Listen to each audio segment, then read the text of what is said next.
Hola, este video tiene como título El meollo del asunto. El objetivo es crear conciencia sobre la importancia de identificar nuestros bloqueos más relevantes para emprender un camino de evolución.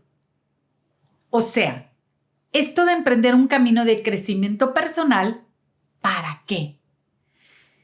En el primer video les hablé de que algo sucede que nos separamos del amor.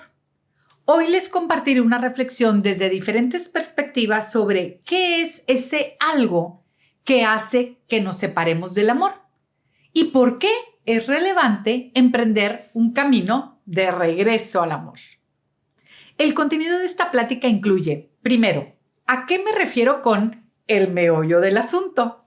Segundo, ¿qué hace que sea relevante esto? ¿Para qué nos sirve? Tercero, ¿cómo empezó mi interés por este tema? Cuarto, ¿qué he aprendido en diferentes autores sobre esto? Quinto, finalmente, ¿cómo puedes tú empezar a descubrir el meollo del asunto en tu vida? Por favor, resiste la tentación de irte hasta el final del video, pues hacer el ejercicio final tiene un sentido más profundo cuando hacemos la reflexión por la que los llevaré. Primera sección de esta charla. ¿Qué es el meollo del asunto? Desde hace tiempo que tengo en el blog de notas de mi celular una nota que titulé El meollo del asunto. Para quienes escuchan la palabra meollo por primera vez, el meollo se refiere al centro, la esencia, el núcleo. Y así decidí llamar a esta nota, que emigró a un documento y ahora a un video y podcast, el meollo del asunto, porque les hablaré de aquello que es central, esencial en nuestro crecimiento. Cada vez que he caído en cuenta sobre algo medular en el desarrollo humano o que he leído o escuchado a algún autor o conferencista hablar sobre lo que para él o ella es un punto central en el desarrollo humano, he escrito en esta nota su idea central. Este tema me ha apasionado y he estado como encima de él por varios años. Mis papás contaban de mí que soy tan terca que puedo matar a un elefante a pellizcos. ¡Oh, Dios! Sí. Y dijeron esto el día que fueron a pedir mi mano. Imagínate. Para ellos esta metáfora describía mi actitud ante la vida. Y creo que sí, en cierta medida es cierto. Recuerdo en mi infancia correr cada vez que veía una gallina en su nido empollando, porque quería verla justo cuando pusiera el huevo. Quería ver cómo es que una gallina pone un huevo. Y me la pasaba levantándole la cola a las gallinas. No paré hasta levantar a una gallina justo en el momento en que estaba saliendo el huevo de su cuerpo. Recuerdo que fui feliz a contarles a mis papás corriendo. Ya lo vi, ya vi cómo pone una gallina su huevo. Así he estado con este tema. Recopilé esta nota de El meollo del asunto desde diferentes autores, lo que dicen de ello, atenta a lo que cada autor describe como el tema central en el desarrollo humano, esperando el clímax de cada libro que he leído para ver qué idea central dice este autor sobre la evolución de la persona. Mis preguntas guía han sido y siguen siendo: ¿qué nos hace ser quienes somos? ¿Qué nos hace anclarnos en la vida? ¿Qué nos hace temblar en la vida? ¿En dónde se fundan nuestros miedos? ¿Cuándo inician nuestros miedos? ¿Cuáles son los miedos universales que tenemos todos los seres humanos? ¿Qué es lo que pasa en nuestros primeros años que creamos una identidad que nos llena de miedos? ¿Qué temas son los que me gatillan? ¿Y por qué? ¿En qué nos detenemos? ¿Cómo se fundan nuestras creencias limitantes? ¿Qué nos hace avanzar, progresar? ¿Cuáles son los rasgos para atesorar y cuáles nos vendría bien liberar? ¿En qué emociones estoy enganchada? ¿Por qué vivimos situaciones en nuestras vidas en las que nos quedamos ahí, atorados? ¿Es parte del plan de Dios todo esto que nos sucede en nuestra evolución como personas? ¿Así es la evolución del ser humano? ¿Es así como crecemos? ¿Qué nos pasa a los seres humanos que nos alejamos del amor? ¿Por qué es que vivimos con fantasmas en nuestro inconsciente que viven ahí, pero no sabemos que ahí viven? ¿En dónde se forman estos fantasmas? ¿Hay un camino que nos toca recorrer para reencontrarnos con el amor? ¿Es que hay un plan divino en todo esto? Yo creo que sí. Esa ha sido mi vivencia. Hay un camino que nos toca recorrer de regreso para reencontrarnos con el amor a Dios y con el amor a nosotros, porque ambos son fuentes del amor a los demás. Descubrir el meollo del asunto en mi vida ha sido un camino apasionante, interesante, intrigante. Me he acercado a esto con la curiosidad de alguien que quiere entrar a un misterio y pretendo darte herramientas diversas a ti para descubrir el meollo del asunto en tu vida a través de estos videos y podcasts. El meollo del asunto aquí, en esta charla, refiere a la esencia de aquello que nos hace ser quienes somos. Si estás en un proceso de crecimiento, desarrollo, transformación, sanación, evolución, integración, este tema es para ti. No importa en qué momento estés de tu camino de integración, si estás iniciando o has avanzado, si sabes que necesitas dar pasos hacia adelante o si simplemente estás en búsqueda de una evolución constante, este tema te va a interesar. Segunda sección de esta charla. ¿Qué hace que sea relevante este tema? Tengo amigos que al ver que no dejo de profundizar en estos temas del desarrollo humano, del inconsciente, del subconsciente, me dicen, Lupita, ¿y para qué moverle si estoy en paz? ¿Para qué buscar algo que no me hace falta? ¿De qué me sirve excavarle? Aquí quiero contestar a la pregunta, ¿para qué entrarle al tema del meollo del asunto en tu vida? Primero, y lo más importante, generar conciencia crea libertad, crea elección. Lo explico con 5 ideas. Primero, 2 frases de Carl Jung. Uno no alcanza la iluminación fantaseando sobre la luz, sino haciendo consciente la oscuridad. Y otra frase más, una de sus frases más célebres de hecho, mientras no hagamos consciente lo inconsciente, dirigirá nuestra vida y lo llamaremos destino. Yo sintetizo su idea en conciencia igual a libertad. Si no haces consciente aquello que te dirige, no eres libre para elegir. Segundo, Lise Bourbeau, en su libro sobre las 5 heridas que impiden ser uno mismo, lo plantea así. Cuando en una experiencia existe la no aceptación, es decir, juicios, culpabilidad, temor, lamento u otra forma de rechazo, el humano se convierte en un poderoso imán que atrae sin cesar circunstancias y personas que le hacen revivir esa misma experiencia. Si no somos conscientes de ese algo en nuestro ser, seguiremos actuando como siempre hemos actuado. Conciencia igual a elección. Tercero, las creencias limitantes y los estados de ánimo que nos limitan viven en la transparencia, son invisibles para nosotros, pues siempre he pensado así, que sean invisibles significa que no alcanzamos a verlas. Siempre he pensado de esa manera, siempre he actuado de esa manera, desde esas creencias y desde esos estados de ánimo. No nos damos cuenta que nos limitan porque es la forma en que siempre hemos sido. Es como un fantasma que vive en nosotros y no alcanzamos a verlo, pero está ahí instalado. El mejor ejemplo de la transparencia es el manejo de un automóvil que cuando ya sabemos manejar, conducimos nuestro carro en automático, llegamos a nuestro destino y nos damos cuenta de que ya llegamos y no podemos recordar por cuáles calles transitamos o por dónde anduvimos. Esto es así porque hemos incorporado la habilidad de manejar a tal grado que ya es automático y no alcanzamos a darnos cuenta del momento en que sucede.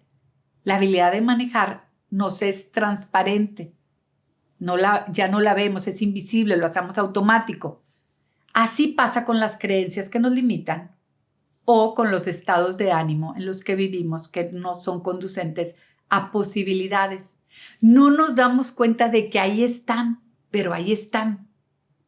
Mientras no hagas conciencia, tus creencias limitantes, los juicios que te acompañan, las emociones sin sanar, no eliges, pero no te das cuenta de que no eliges.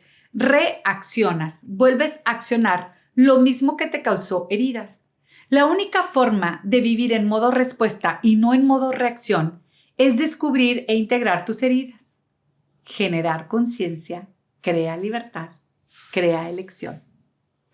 Cuarto, te doy un ejemplo de mi vida para que notes cómo es que generar conciencia creó en mi libertad, elección. Te cuento un poco más de una creencia limitante que era transparente en mi vida. Yo era un amante del perfeccionismo, viví hasta mis 50 años bajo el juicio de no suficiencia. En algún video próximo les hablaré sobre este juicio.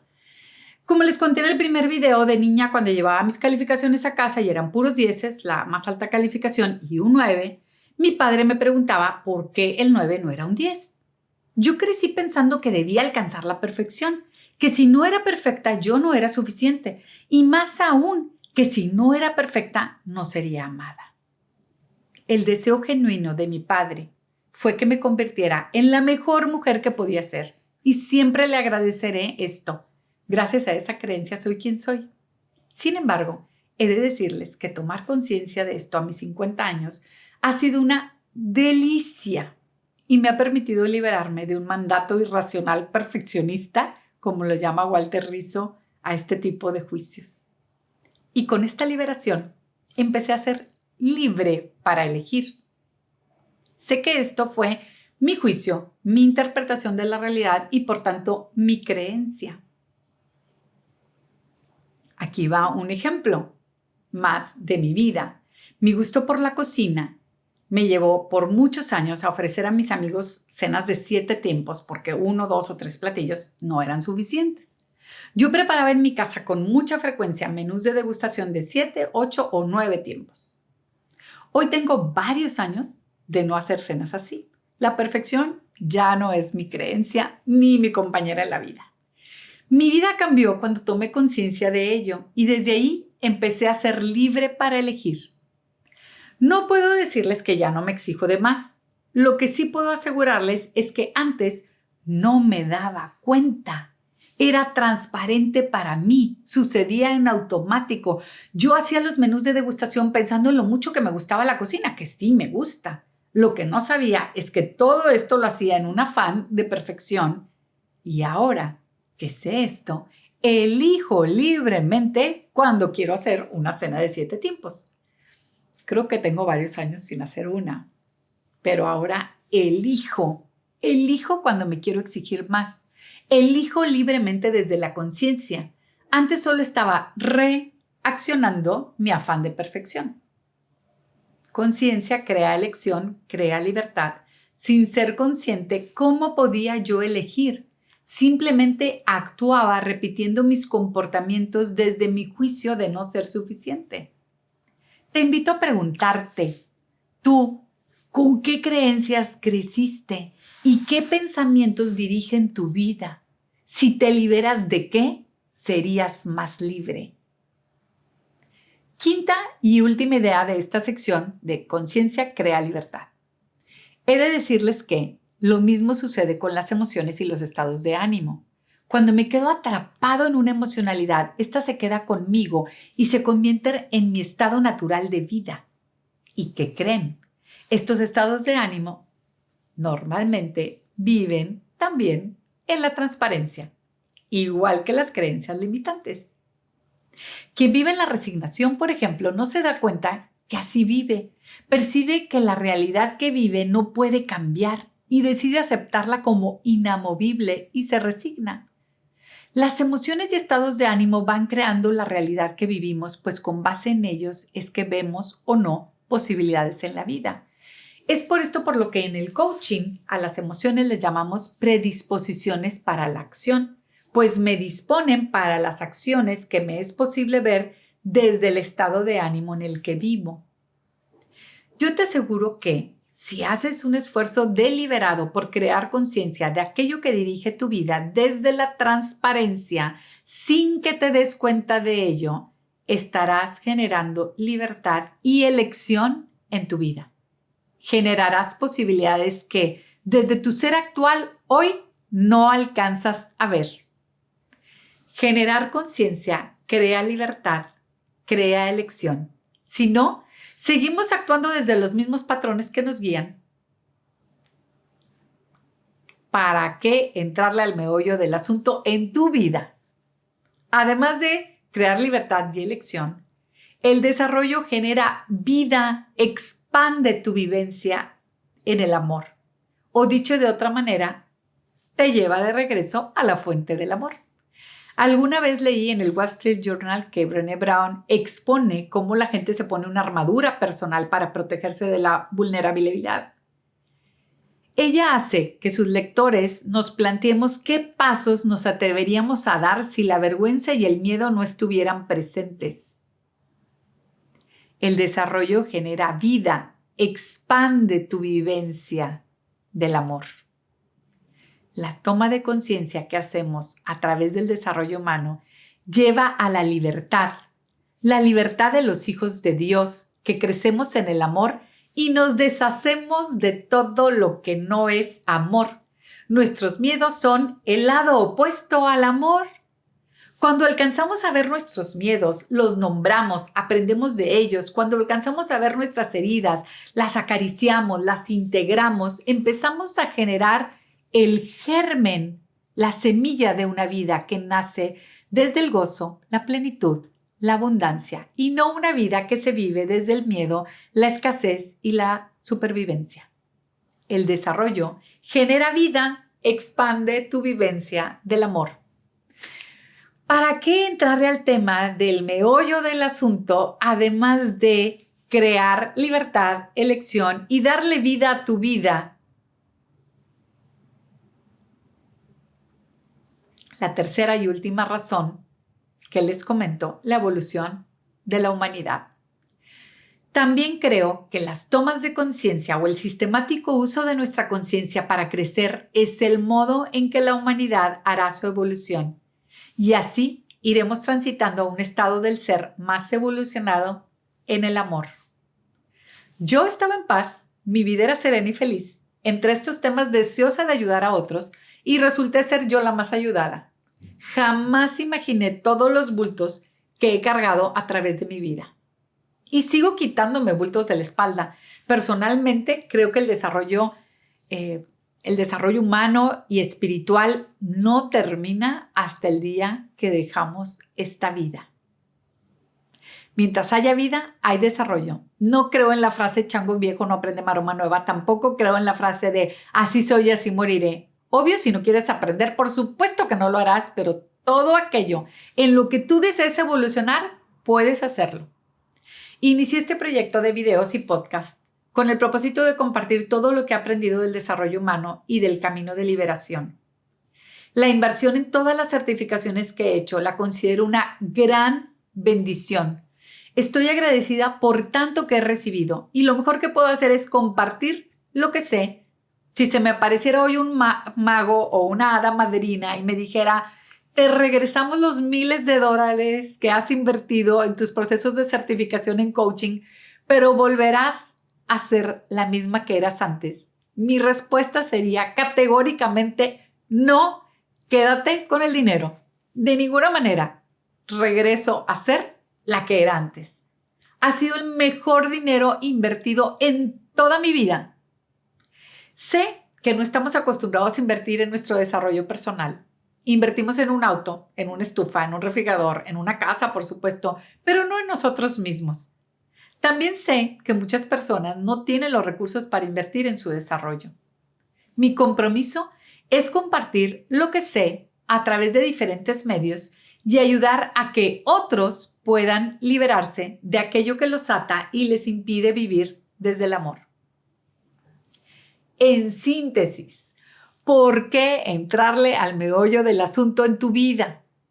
Conciencia crea elección, el desarrollo personal expande tu vivencia en el amor, la evolución de la humanidad. Vamos ahora a la tercera sección de esta charla. ¿Cómo surgió mi interés en el tema del meollo del asunto? Te cuento cómo surgió mi interés en esto. Cuando me certifiqué como coach ontológica en Newfield Network en Chile, tuve la oportunidad de ser testigo de un sinnúmero de coachings de sala, que son procesos de coaching que hace Julio Laya, uno de los creadores del coaching ontológico, frente a 200 o 300 aprendices del coaching. En mi generación éramos personas de Chile, Perú, Uruguay, Argentina, Colombia, Brasil, de diferentes países de Latinoamérica, por supuesto, de México. En el momento en que uno de nosotros pasaba al frente, puedo asegurar que era un momento sagrado, no de teatro o espectáculo, como a veces lo vemos en algunos programas. Aquí se entra al ser de cada persona como si se ingresara a un santuario, con reverencia. Se puede escuchar un alfiler al caer al piso. Todos los aprendices fuimos testigos a lo largo de 10 meses de decenas de procesos y ahí me di cuenta de que el común denominador en todos los que pasamos al frente era que todos tenemos una escena, un evento, un suceso o una serie de acontecimientos, algo que nos pasó a una edad en la que no teníamos los recursos suficientes para afrontarlo y nos quedamos enganchados a ese momento. Ante preguntas como ¿a qué edad aprendiste esto?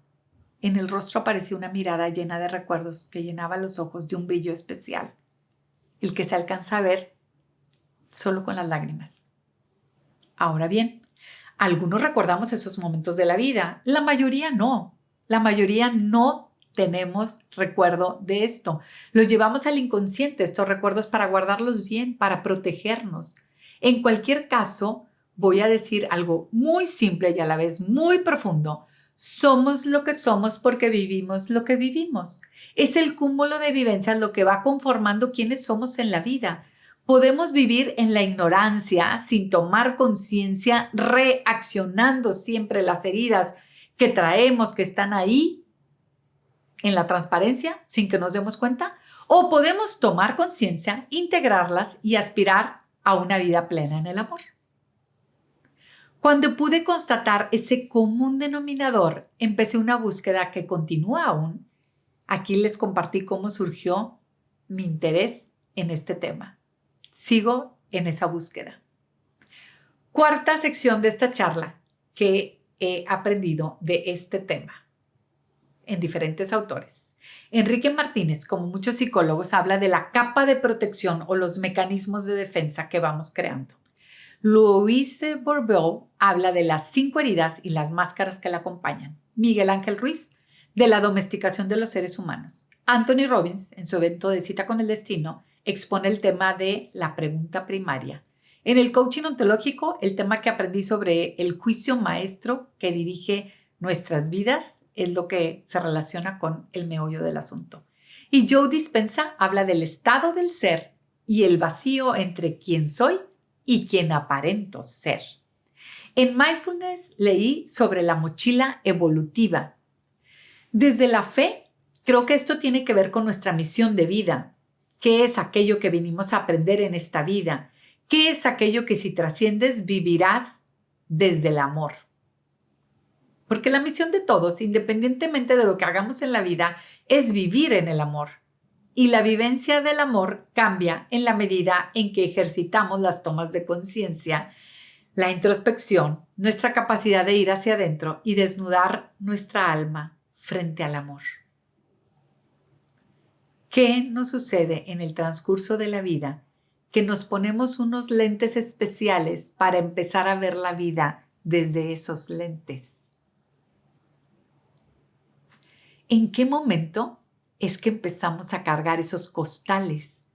¿Será importante que los dejemos de cargar? ¿Qué pasa si sigo con esas cargas? ¿Qué pasa si me libero? Alguna vez leí una frase, no recuerdo la verdad del autor, que decía: nos pasamos la mitad de la vida construyendo el ego. Y yo pensé que la segunda parte de la frase diría: y la otra mitad de la vida destruyéndolo. Pero no. La segunda parte de la frase dice: y la otra mitad integrándolo. Repito la frase completa. Nos pasamos la primera mitad de la vida construyendo el ego para protegernos, defendernos, para no ser lastimados, y la otra mitad integrándolo, trascendiéndolo, dejando todo en su lugar. Este proceso de la segunda mitad inicia en algunos más jóvenes. Creo que ahora las generaciones cada vez están más involucradas en la importancia de la toma de conciencia. Y en otros, como es mi caso, inició a una edad más avanzada, a mis 50 años. En cualquier caso, inicia cuando empezamos a identificar pistas sobre el meollo del asunto de nuestras vidas. Cuando nos damos el espacio para la introspección, para ir hacia adentro. Como dice Enrique Martínez en su libro de Psicología Transpersonal, solo reinvirtiendo aquella huida que en su momento sirvió como camino de defensa, podremos desandar el camino para reencontrar nuestro centro, para volver a casa. Y ello requiere aceptar nuestra vulnerabilidad, nuestras heridas, nuestros miedos, nuestras tristezas. No hay posible vuelta a casa sin atravesar la zona vulnerable. Este camino de regreso nos lleva a crecer en nuestra identidad verdadera, no la que fuimos creando para protegernos y sentirnos amados, para buscar merecer o para creer que teníamos nuestra vida bajo control. Anthony Robbins, en su evento de Cita con el Destino, plantea esto desde lo que él llama la pregunta primaria, diciendo que todos vivimos la vida buscando encontrar la respuesta a una pregunta. Nuestro cerebro siempre está pensando y necesita algo para pensar. El cerebro todo el tiempo está buscando resolver un enigma. Así es que, como en nuestras vidas hay una pregunta para la que normalmente estamos buscando respuesta. Con todo lo que he leído sobre el meollo del asunto, creo que esta pregunta primaria invariablemente estará ligada a alguna de nuestras heridas de la infancia o a alguno de nuestros mayores miedos, que son los que crean nuestros juicios maestros. Su propuesta es que encontremos esa pregunta primaria que nos hace vivir desde el miedo, la debilidad, la escasez y la transformemos por una pregunta que nos permita vivir desde el amor, la fortaleza y la abundancia. En mi caso, descubrí que una de las preguntas para la que yo he buscado una respuesta en mi vida es ¿cómo puedo ser amada? O mejor aún, ¿cómo puedo ser más amada? Porque el juicio de no suficiencia siempre busca más. La búsqueda del amor me llevó a hacer y hacer, pensando que si hacía más me amarían más. Y claro que en algún momento de mi infancia aprendí a hacer más para ser amada. Ojo, como lo digo en el primer video, jamás volteamos a ver la infancia para juzgar a nuestros padres. Todos como papás hacemos lo mejor que podemos con las herramientas que tenemos. A través de la introspección, llegué a descubrir mi pregunta primaria. Y la reflexión y la voluntad de crecer me llevó a replantear esta pregunta por una que me permita reconocer el amor que hay en mí y no a buscar el amor fuera de mí. El famoso mandamiento de ama al otro como a ti mismo recobró una fuerza especial y busqué una pregunta que me permita vivir desde el gozo, la abundancia y la plenitud y no desde la escasez, lo que me falta y el miedo. Mi nueva pregunta es, ¿cómo puedo ser consciente de la bendición que soy para el mundo? Esta nueva pregunta me ha llevado a muchos destinos, entre otros a alzar mi voz, compartir y amar desde un lugar lleno de amor para mí y para ti. Esta pregunta me hace hoy estar aquí, compartiendo lo que tengo y quién soy. Mi primera pregunta, ¿cómo puedo ser amada?, me llevaba a una búsqueda desenfrenada del amor afuera de mí. Mi nueva pregunta, ¿cómo puedo ser consciente de la bendición que soy para el mundo?, me lleva a pararme ante la vida con los talentos que he recibido y darme desde la generosidad y el gozo de saberme nacida en el amor y para el amor. La invitación es a instalar en nuestra mente una pregunta primaria que nos permita vivir desde el amor.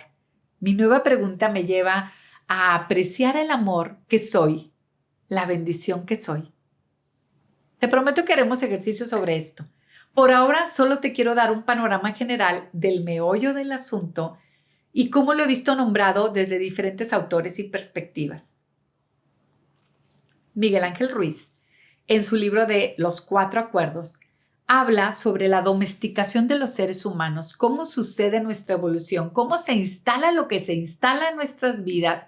Si no lo has leído, Te lo recomiendo ampliamente. Sencillo y genial. Él expone sobre el meollo del asunto diciendo que antes de que naciéramos, aquellos que nos precedieron crearon un enorme sueño externo al que él llama el sueño de la sociedad, el sueño del planeta.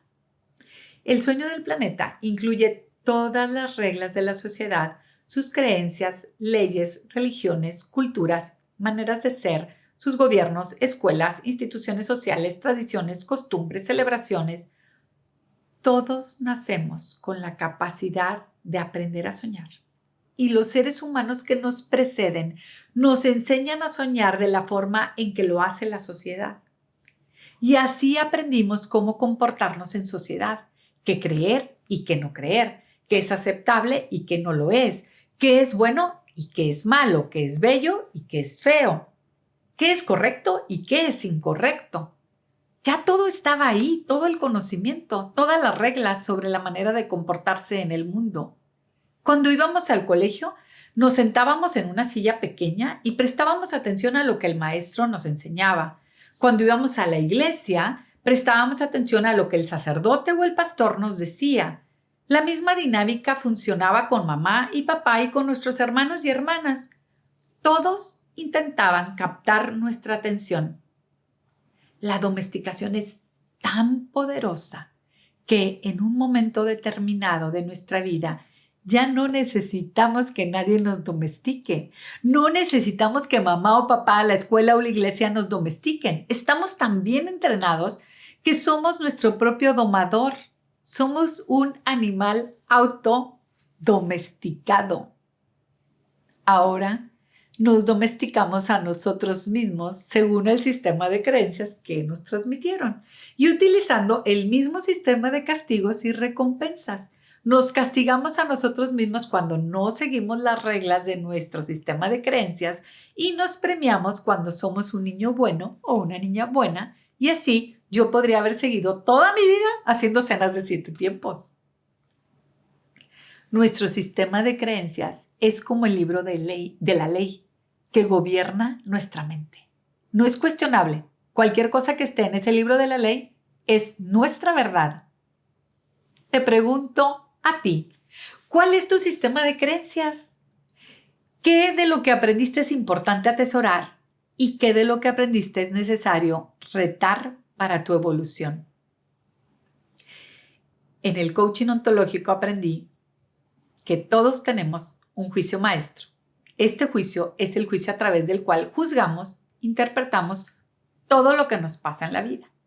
Después leí que existen miedos universales y hoy creo que en nuestro mayor miedo se funda nuestro juicio maestro. Este es un tema con muchas secciones, por lo que haré un video especial para este tema. En Mindfulness leí sobre este tema de la mochila evolutiva. Aquí leí una explicación del meollo del asunto desde la estructura de nuestro cerebro. Paul MacLean y su teoría de los 3 cerebros habla de que nuestro sistema nervioso central tiene 3 niveles diferentes a los que él alude según su orden de aparición en la historia evolutiva del ser humano.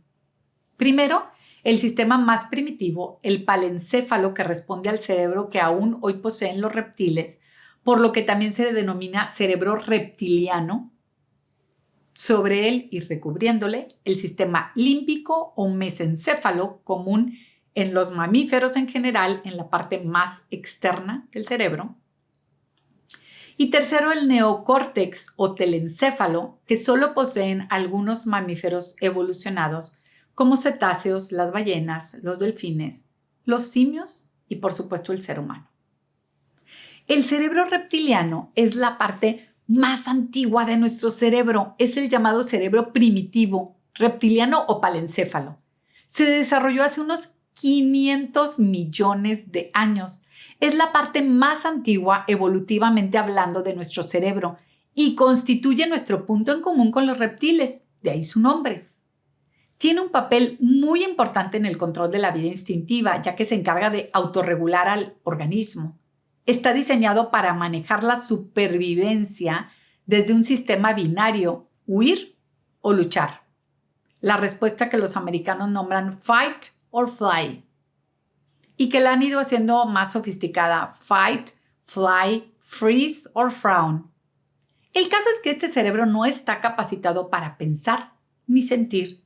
Su función es la de actuar cuando el estado del organismo así lo demanda. Su función es conservar la vida sin considerar otra cosa. En el cerebro reptiliano se procesan las experiencias primarias, no verbales, de aceptación o rechazo. No piensa ni siente emociones, es pura impulsividad.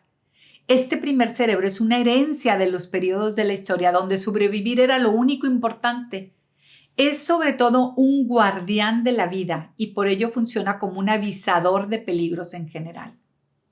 Este primer cerebro sustenta una parte de la mente inconsciente en la que se graba, se aloja, se desarrolla aquello que determina la mayoría de los miedos y fobias que conforman la mente reactiva y que llevan al ser humano a comportarse de forma instintiva y automática. En uno de los eventos que asistí de Anthony Robbins, creo que fue en el de Desata el poder en ti, se me grabó mucho una frase que usó que dice: estamos hechos para la sobrevivencia, la felicidad es nuestro trabajo. Y después de leer en mi certificación como consultora en Mindfulness sobre el cerebro reptiliano, entiendo ahora esta frase como: nuestro cerebro reptiliano está hecho para reaccionar, ser capaces de responder, ser libres, crecer en el amor. Ese es nuestro trabajo. Enrique Martínez, al hablar de la huida que hacemos de nuestro ser esencial para irnos a la periferia, dice cómo es que intentamos crear una capa de protección o zona de confort y estando ahí apenas vivimos. Simplemente tratamos de sobrevivir. El camino de regreso a nuestro centro, a nuestro ser esencial, es el que nos habilita para vivir en el amor. Desandar el camino que nos alejó de nuestro centro es la manera en que volvemos a nutrirnos y a vivir desde nuestro ser esencial en el amor. Porque para eso fuimos creados, para hacer amor y dar amor. Los diferentes momentos, sucesos, interpretaciones nos alejaron del centro de nosotros mismos y nos llevaron a instalarnos en la periferia tratando de tener a raya nuestros miedos, controlados. Te invito a desandar ese camino, reconocer tus miedos, admitirlos, aceptarlos, atenderlos y verás cómo creces en el amor. Recién vi una película en Netflix, In Between se llama, que le llama al meollo del asunto nuestros fantasmas y nos invita a ocuparnos de ellos, pues al reconocerlos damos pie a nuevas posibilidades. Todo esto que les comparto me ha llevado a buscar métodos para apoyar a otros a identificar el meollo del asunto en sus vidas. Hoy soy facilitadora de RIM, un método que usa la imaginación, el cuerpo, las emociones para ayudar a regenerar imágenes en la memoria. Esto es lo que significan las siglas de RIM, Regenerating Images in Memory, en español, regenerando imágenes en la memoria. Y lo que se hace es recuperar aquellos episodios en la vida que fueron relevantes para nosotros y que no hemos podido integrar o que hace falta integrar. ¿Y para qué regenerarlos? Pues precisamente para hacerlos conscientes, trabajar en ellos, integrarlos y dejar de reaccionar. En estos momentos estoy de hecho estudiando un máster en el uso de este método porque creo que el uso de la imaginación es una nueva frontera de aprendizaje en la que andaremos transitando los seres humanos en los próximos años. Usaré este método en alguna de las prácticas que guiaré para ustedes. Hasta aquí les compartí lo que he aprendido sobre este tema en diferentes autores. Quinta y última sección de esta charla.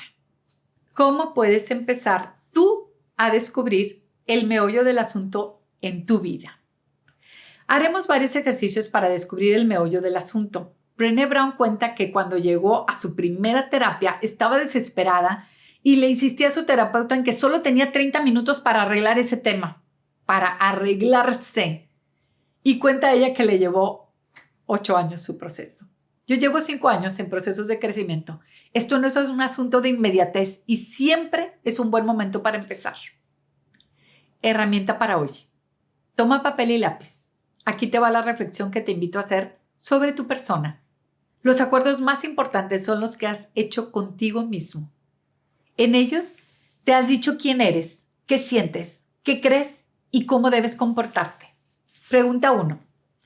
¿Qué imágenes tienes de ti mismo, de ti misma, de ti misma? Puedes pensarlas en diferentes ámbitos de tu vida, en el trabajo, en la profesión, en lo económico, en el amor, en la pareja, en la familia, en la salud, en el disfrute, en el gozo, en la celebración. ¿Qué imágenes vienen? Pregunta 2. ¿Cuáles son las imágenes que otras personas proyectaron en ti de niño? ¿Qué decía tu papá o tu mamá o tus familiares sobre ti? También incluye lo que otras personas cercanas proyectaron en ti, amigos, profesores, sacerdotes, todo los que hayan ejercido una influencia importante para ti. Pregunta 3. ¿Qué acordaste sobre ti mismo? Examina cualquier recuerdo de tus primeros años o incluso tu adolescencia en el que se te decía lo que puedes y no puedes hacer, lo que puedes y no puedes ser, lo que puedes y no puedes tener. No esperes que las respuestas sean inmediatas. Algunas podrán serlo.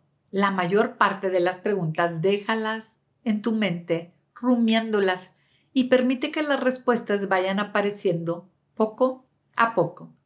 Hay respuestas que tardan días, semanas, meses. Deja las preguntas ahí, toma un diario, haz tu blog de notas, ten paciencia y ve anotando una a una las respuestas que vayan surgiendo a través del tiempo. Si mantienes las preguntas en tu mente irá trayendo las respuestas. Verás que sí. Sigue caminando en tu desarrollo y verás cómo vas expandiendo tu vivencia del amor. Bienvenido a este espacio. Sigamos creciendo juntos.